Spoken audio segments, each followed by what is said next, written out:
Floodland, the Sisters of Mercy. Vinyl collections must be one of the worst victims of our itinerant lifestyles.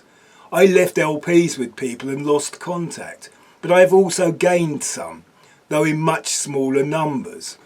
The ones I gained only got a spin once I had a turntable. One such LP is Floodland by the Sisters of Mercy. I missed out on the Sisters of Mercy and much of the music of that period, when big companies were signing goth bands.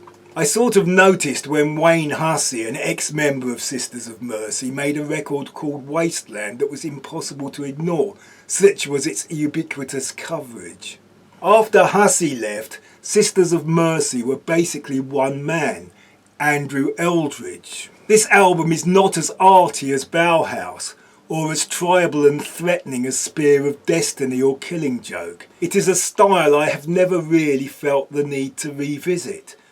The only thing I really admired was the capes and eyeliner. It was a time of deep, dark baritones singing over washes of highly affected guitars, deep, stabby synth bass, and simple robotic drums reverbed to sound like they were playing inside oil drums. I had one of the first affordable digital reverbs, and I'm sure it actually had a setting called oil drum. One of the songs on this album has an interesting use of a Russian mode, giving it a slightly more exotic sound.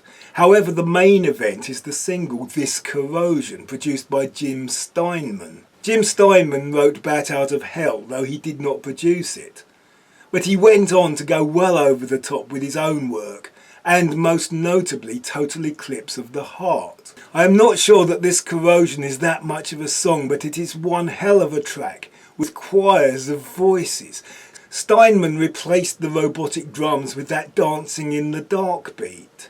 You could almost picture Courtney Cox doing that 80s dance, or Molly Ringwald dancing to the Psychedelic Furs.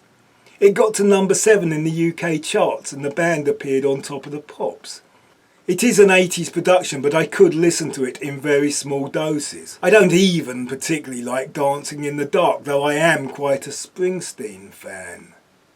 Floodland, Sisters of Mercy.